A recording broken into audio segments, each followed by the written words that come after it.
یوم عاشورہ یعنی 10 محرم کے روزے کی فضیلت۔ محرم الحرام عظمت اور حرمت کا معنی ہے، یعنی یہ 4 مہینے حرمت والے ہیں: محرم، رجب، ذی القعدہ، ذی الحجہ۔ ان مہینوں کی عظمت اور حرمت شریعت نے بیان کیا ہے۔ محرم کا مہینہ شہر اللہ یعنی اللہ کا مہینہ ہے، ویسے پورے مہینے میں روزے رکھے بڑا فضیلت والا مہینہ ہے۔ حضور صلی اللہ علیہ وسلم فرماتے ہیں کہ رمضان کے بعد افضل ترین روزے محرم کے ہیں۔ یہ حدیث صحیح مسلم میں موجود ہے۔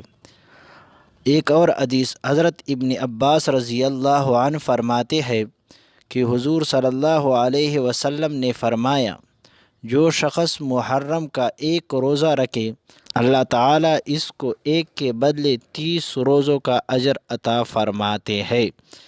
ایک اور حدیث میں ہے، جو شخص 10 محرم کا روزہ رکھے گزشتہ ایک سال کے گناہ اللہ تعالیٰ اس کے معاف فرما دیتے ہیں۔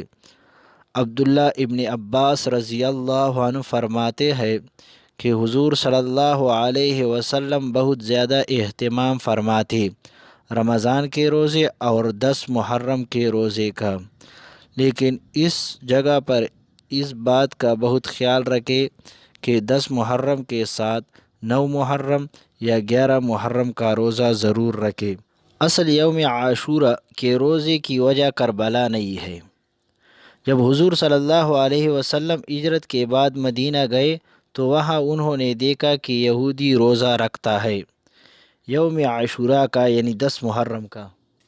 اس نے کہا، کیوں روزہ رکھتے ہو؟ تو انہوں نے کہا کہ اس دن اللہ تعالیٰ نے حضرت موسیٰ علیہ السلام کو نجات دی اور فرعون کو غرق کر لیا، تو اس خوشی میں روزہ رکھتے ہیں۔ ہم زیادہ حقدار ہیں حضرت موسیٰ علیہ السلام کے۔ آپ نے 10 محرم کا روزہ رکھا اور ساتھ میں حکم دیا، ایک دن پہلے کا یا ایک دن بعد میں روزہ رکھو تاکہ یہودیوں سے مشابہت نہ آ جائے۔ افضل یہ ہے کہ 9 اور 10 محرم کو روزہ رکھا جائے، کیونکہ ایک حدیث میں حضور صلی اللہ علیہ وسلم نے فرمایا کہ اگر اللہ تعالیٰ نے اگلا سال نصیب کیا تو 9 محرم کو روزہ رکھوں گا۔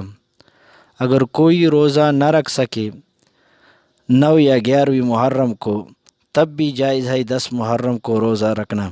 اللہ تعالی ہمیں سنت کے مطابق زندگی گزارنے کی توفیق نصیب فرمائے، آمین۔ اگر ویڈیو اچھی لگی تو لائک کرے، شیئر کرے اور صدقہ جاریہ سمجھ کر آگے سے آگے شیئر کرے۔ اگر اب تک آپ نے ہمارا YouTube channel Saqib media subscribe نہیں کیا ہے تو پلیز ضرور سبسکرائب کریں۔ انشاءاللہ ملتے ہیں اگلی